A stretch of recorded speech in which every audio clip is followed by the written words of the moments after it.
Hi guys, welcome to the Art of Feeling podcast. I'm your host Pearls, And I'm Paris. and today we're going to talk to you about why you haven't felt the same since the pandemic.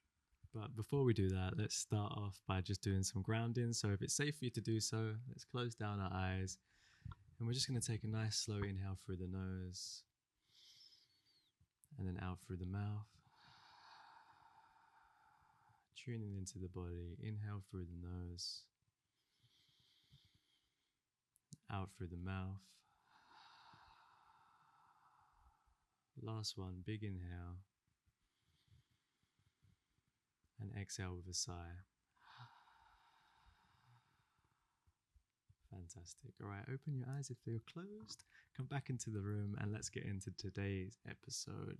So this is this has been a theme of conversation that we've spoken about a lot. Something that is quite close to most people's hearts as well, and a lot of our community have spoken about. So we thought we'd address it and address, of course, the elephant in the room is why does it not feel like things are normal anymore? Why don't things feel the same since the pandemic? So where would we even start?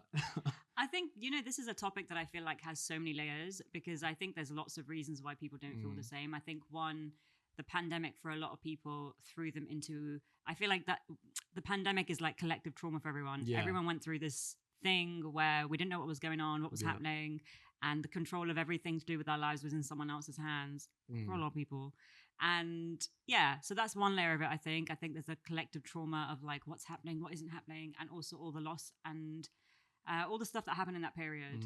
And I also think there's other layers to it where people have had to kind of focus on their lives a little bit more and look internally. And I think for a lot of people, stuff has come up, and there's that whole element of it. And then I also think a lot of people now have probably ended relationships, ended friendships. Guilty. And I think in maybe lockdown they had like the highest divorce rate, maybe. I think. Yes.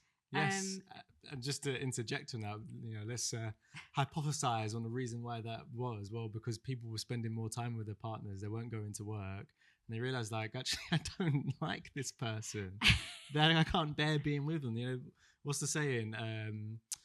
They're a pain in the neck.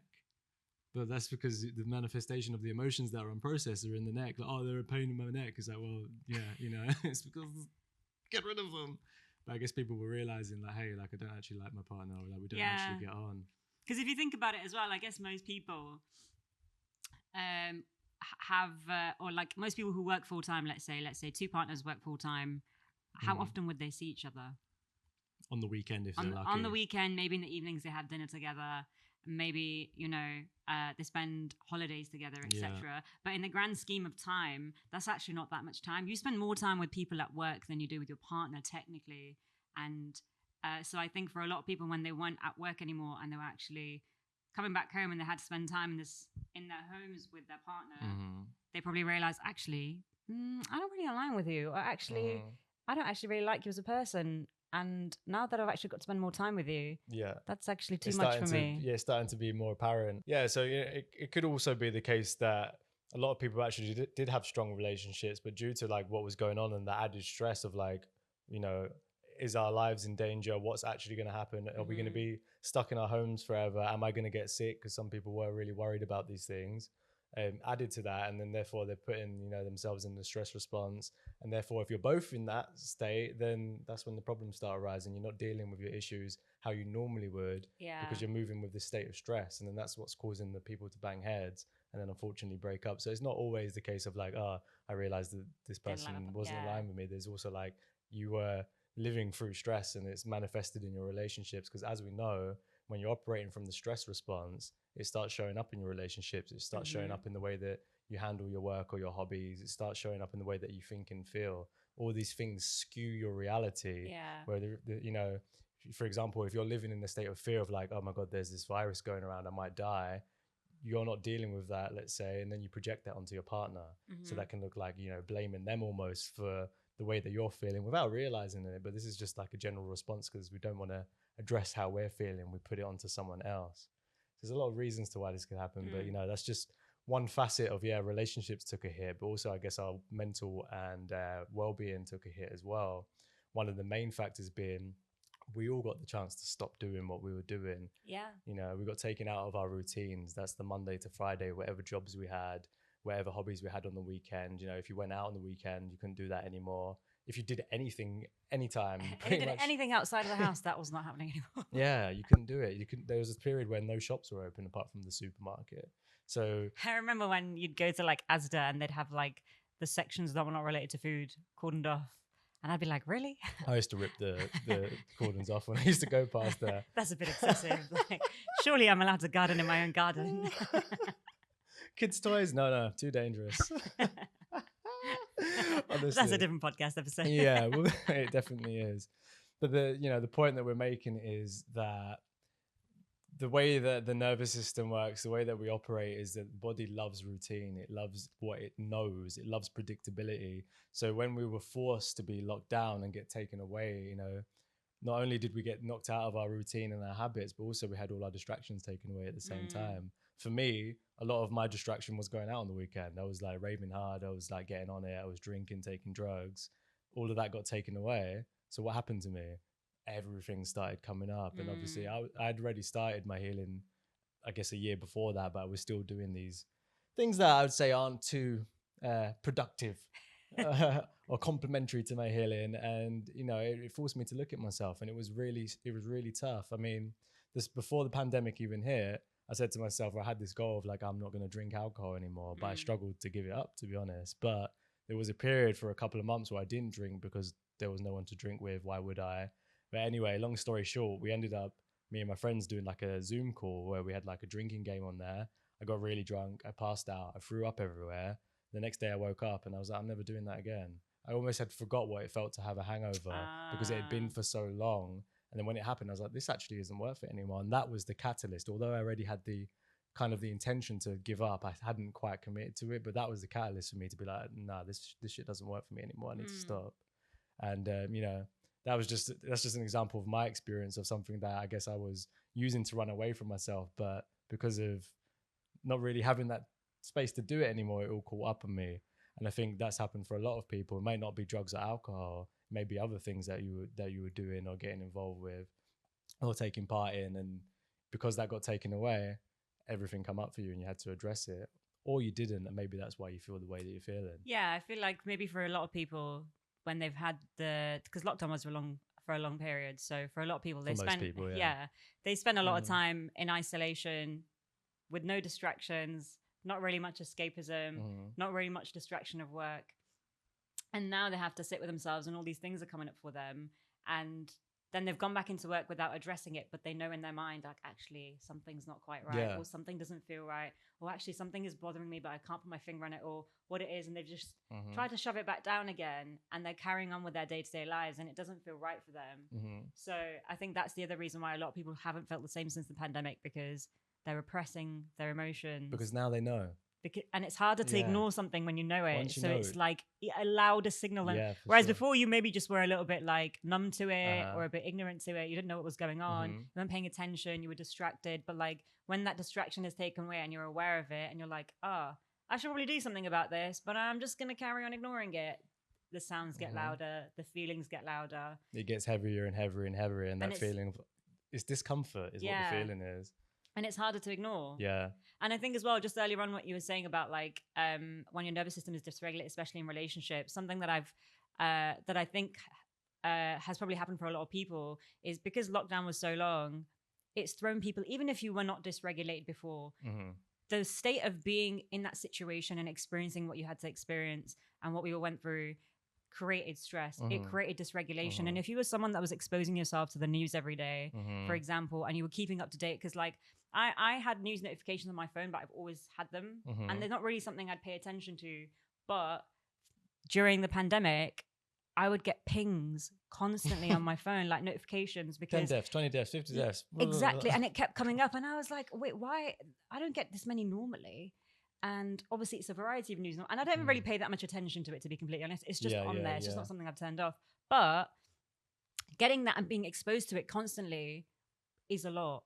It's a lot. So what's happening is you're getting thrown into a state of stress, a state of fear. It's creating unsafety in your body, in your environment, the people around you. You don't feel safe. Like we asked this question on our Instagram and our TikTok, and someone basically said they hate crowds now. Yeah. So for a lot of people, that would have been like, I don't feel comfortable being around other people. And I think the thing is, you need community to survive. 100%. You need community to grow. You need community to thrive. So if you now feel like you can't connect with other people, which is a large part of being human and the human experience. It is part of being exactly. human. Like.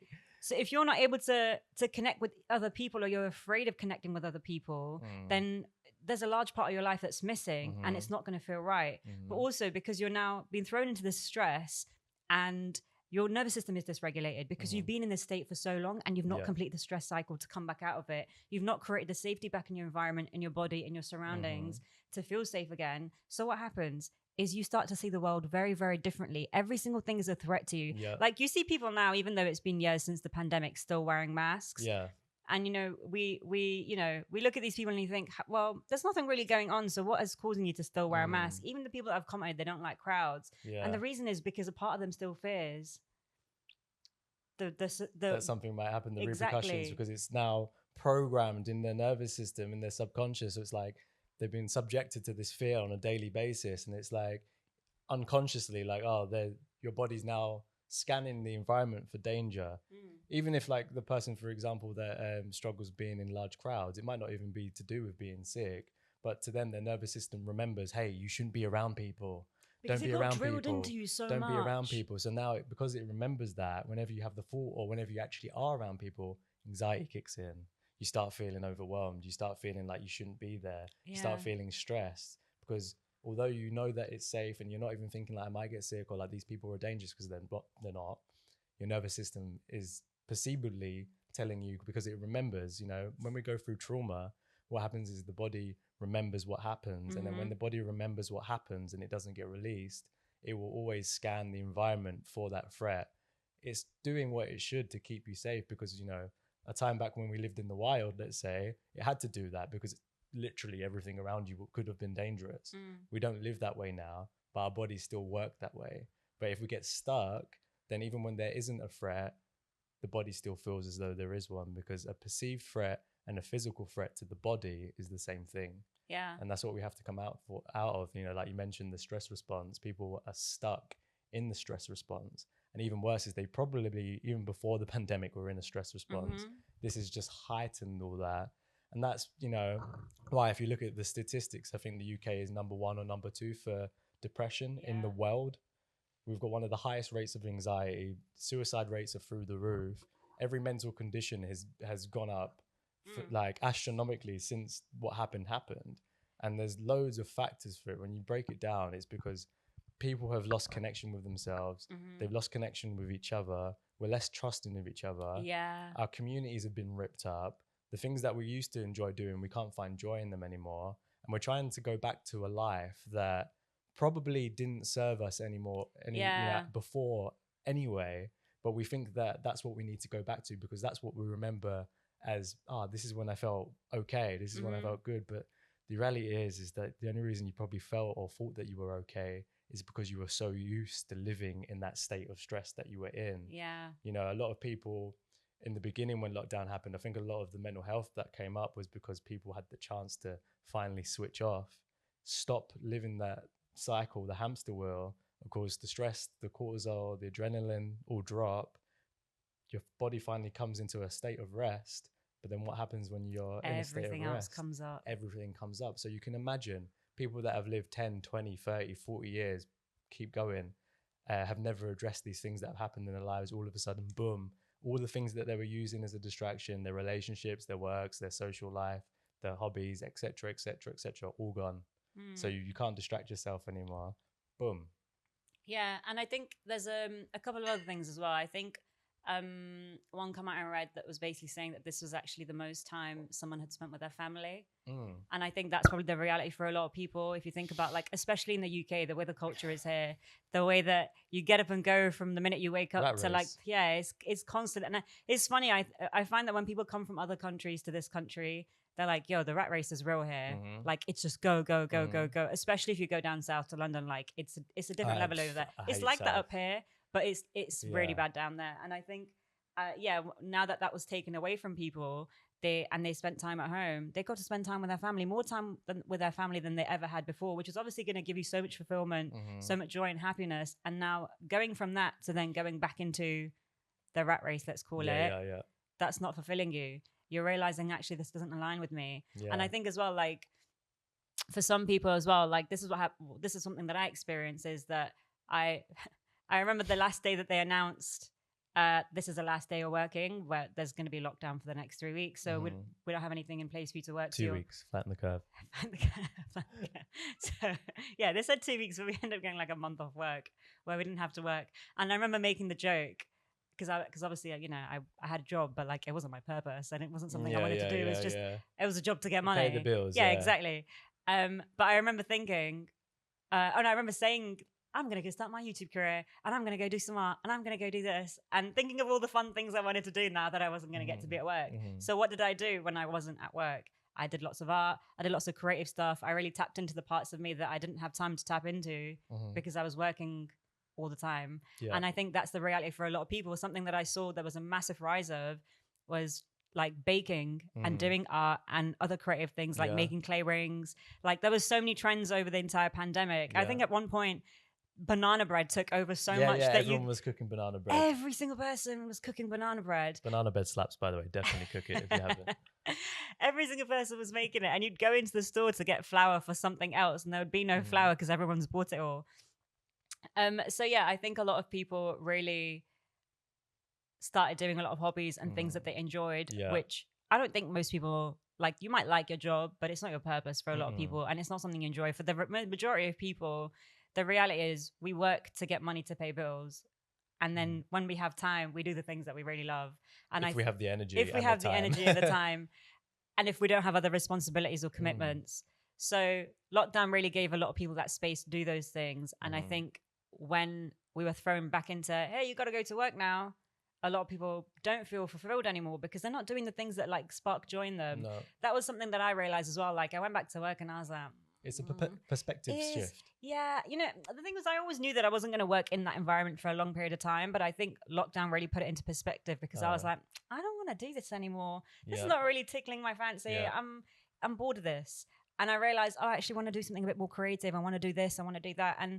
And knowing that that's something that you want to do, and then having to sit that, like having that feeling, having that urge, and of already experiencing that joy of something that lights a fire inside. And then going back to the world where it doesn't, and dreaming about that, it's like, that doesn't sit right with me. And I think a lot of people are in that. I think a lot of people realize, I don't want to be sat at a desk because the world could end tomorrow, and all I'll have done is type in these numbers on this spreadsheet, or answer these calls, or like dealt with this client, or whatever it is that people do, right? This pointless job that I don't care that about. Doesn't mean anything. Because it pays my bills. Yeah.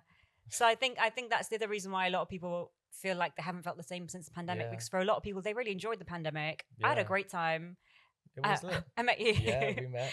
And yeah, I had a great time. Lots of great things came out of the pandemic for me. And then the reality of going back to like the life before was like, I don't really fancy that anymore. No. And I think for a lot of people, what it is like, if it's about either creating a new life, if you don't want to go back to your old one. And if you feel like, actually, I'm not enjoying this and something doesn't feel right, that's a sign to you that something's not right. The life that you're living is not actually aligned with you, and really what you want is something else. So I would listen to that and follow it where it takes you. It's the, this is typically how depression manifests. It's literally your body saying, hey, like, I don't want to live this life that you're living anymore. Can we change the script? Can we not do this anymore? But most of us don't listen to it. Yeah. But now we've been forced to, and it's like, hey, this job doesn't serve me.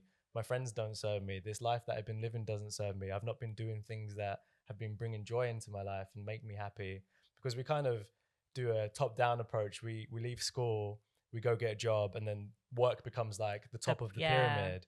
But the pandemic flipped everything, and we've got time to reflect, you know, bring some self-awareness back, and also pick up things that we're interested in, always wanted to try, or even we're just curious. But in being curious, we found things that we really love doing. Yeah. So then we're realizing like, hey, if I had all this time, this is what I'd be doing. And okay, there has to be a balance where you can't just do things that are always fun all the time. I mean, I argue you can build your life around that, but it's a process. It's a process, yeah. But you know, it's about creating your own life, whatever that looks like for you. We've been programmed and conditioned since the day we were born to live and lead a life that isn't ours. It isn't us. It isn't true to how we think and feel. We've been now given the opportunity to address how we think and feel, how we want to live, what brings us joy, what we're interested in, what we actually want to like create and do and live with purpose. Because, you know, you find your purpose by doing things that you love. It's as simple as that. It's not like this thing that gets given to you or like, oh, everyone has a purpose. No, you create your purpose simply by being you. When you just find an interest, something that lights you up and do it, that's you living your purpose. It doesn't have to be attached to money. It doesn't have to be a business. It doesn't have to be something that you're going to do for the rest of your life. But in that moment, if it's something that you love, that's your purpose. It is as simple as that. And I think a lot of us found that purpose. Yeah. And then back to work. Oh, wait, this isn't my purpose. This isn't what I want to be doing. And it's the feeling that I said of like, why aren't things the same, is because your body is literally yelling at you saying like, you don't want to do this. Please stop. So like you got to create a plan out of it. Do you know what I mean? Yeah, definitely. I literally went from like doing art every day and really immersing myself into it, and then going back to a desk job where I was like, oh, I can't wait to go home and do art. And then obviously by the time I'd get home, it'd be late. And you know, sometimes I'd fit it in, or I'd end up staying up really late and then be tired the next day. So it was just like a cycle, but not a cycle where I'm like completely fulfilled. And I'm like trying to like grab parts of the life that I loved. But yeah, I think that's right. I think for a lot of people that is probably the case. And I think it's just about listening to that and realizing, you know, I think for a lot of people, us included, for lots of reasons, lockdown was really tough. A lot of things ended, a lot of relationships ended, a lot of friendships ended, a lot of things happened. But on the other side, there was lots of great things to it as well. And I think it's about taking the good with the bad and being like, what can I make of this now? And moving forward from there. Yeah, so it's tough. It's really tough, and I feel for a lot of people struggling. I think it's definitely something that we've been through both before we met and even together. You know, there's a period where we had to go get a job, even though we were building the life that we wanted, and it was very tough to do. And you have to kind of have this mental resilience of like, okay, if this applies to you right now, you know, it is okay to have a job. We're not saying like don't do work, because sometimes you have to. We all have to. We do need money in this world that we live in. Yeah, absolutely. But what you need to remember and how you need to look at it is that job is a stepping stone as opposed to a death sentence. It is something that's going to, yes, pay your bills for now. It's a pit stop in the journey that is your life, but it's just helping you get to the destination, the place that you want to go to. Absolutely. And that's how we kind of looked at it, although we hated it. And we didn't want to be there, and we wanted to be out as quickly as possible. In the back of our minds, every spare minute we had, we were building the life that we are, I guess, living now in a sense, really, and continue to build now. And that's what got us through it. But I think most people get the jobs, and that just becomes... It's the comfort, isn't it? And I think also as well, we touched on this on the other, I think it was, I don't know if it was the last episode or the one before that, where we're talking about following your path and finding your purpose. And I think this is one of the reasons why nervous system regulation is so important, because if you are going to take that step, you need to create that capacity within yourself to deal with the emotions and to feel the emotions and manage them as you're going through it, because it is really tough sometimes. Some days are great, you're having the best day ever, it's all going great, and then all of a sudden something goes wrong and you start having all these questions, all these problems start coming up, and it's the worst day ever, and you're like, why did I do this? That happens. It's normal. We all go through it, but it's just about creating that capacity within yourself. So feel the emotion and be like, actually, you know what, a bad day is only 24 hours. Tomorrow will be better again. We'll go again. Exactly. And tomorrow might not be that great either, but as long as you focus on, hey, let me just make this day better than yesterday, that's a step in the right direction. Yeah, absolutely. And like we always say, it's not about taking a giant leap to get to where you want to go. It's about small little steps every day, and that will get you there. It's not a rush. It's not like a race. It's a marathon, not a sprint.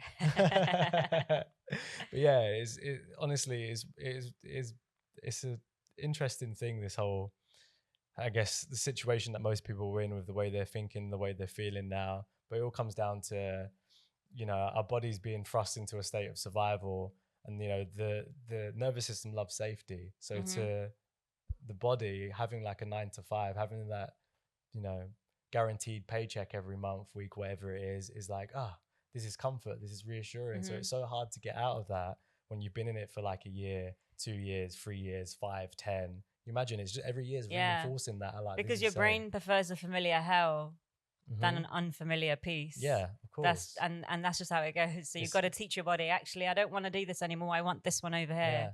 But the more you keep addressing that discomfort that you feel and you start taking action, admittedly, things might not change for a long while. You might not see any difference. You might feel like what you're doing is getting you nowhere. That's kind of how it goes.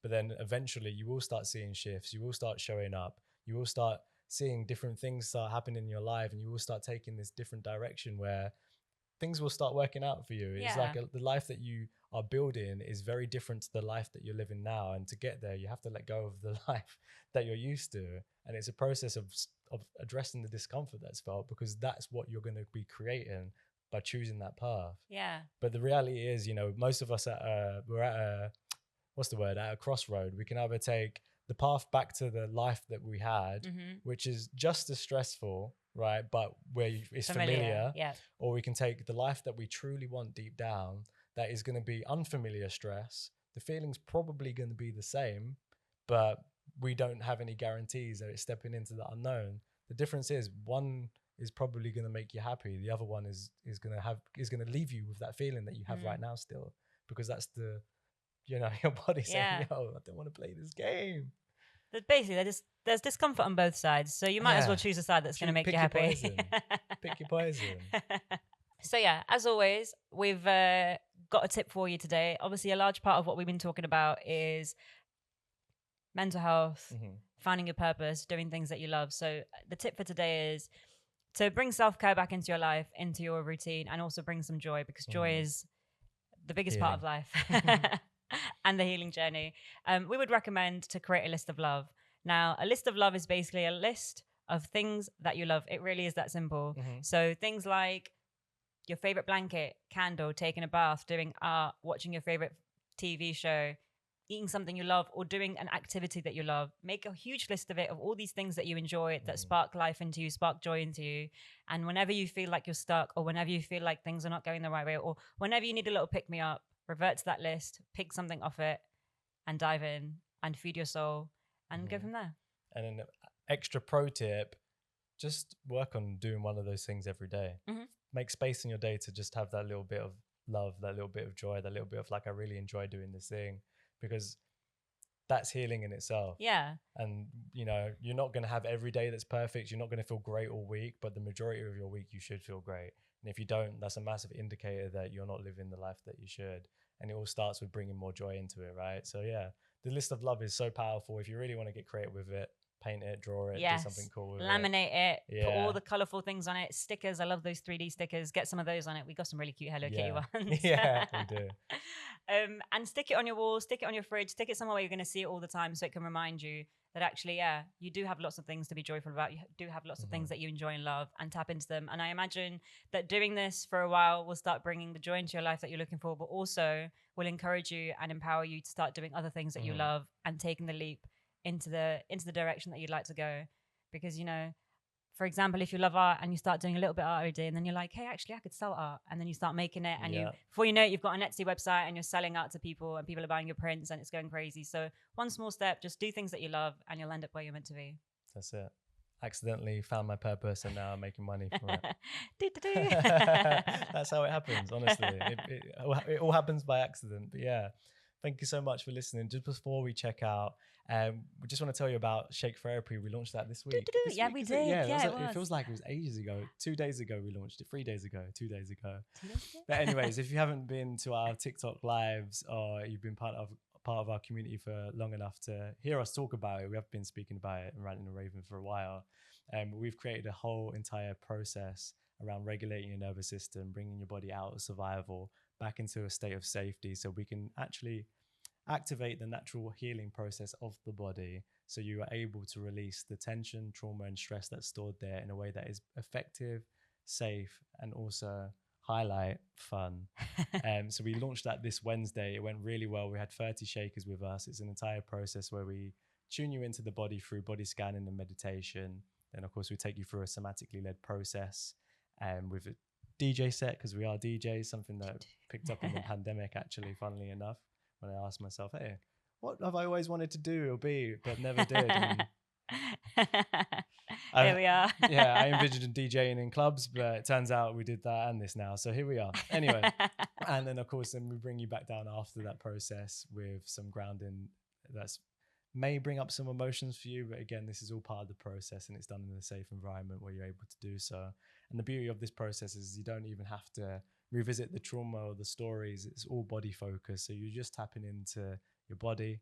Your body is then feeling safe, and your body just goes, hey, cool, I'm going to take care of the rest. But most of the time, we just need to help our bodies get unstuck.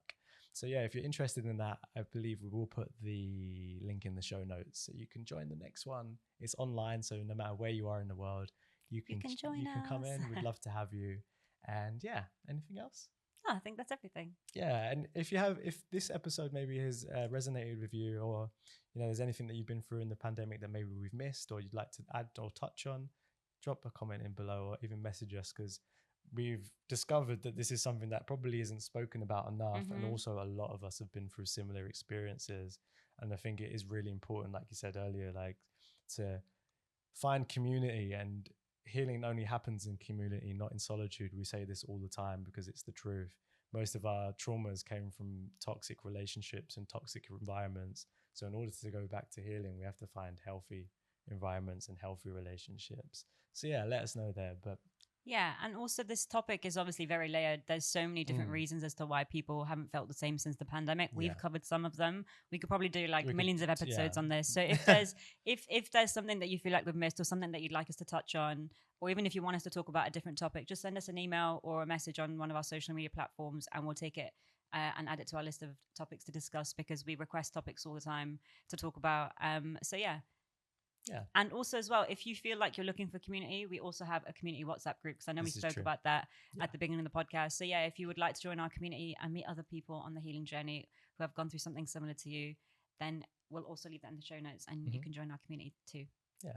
Thank you so much for your time, and we will see you next week for another episode. Ta for now.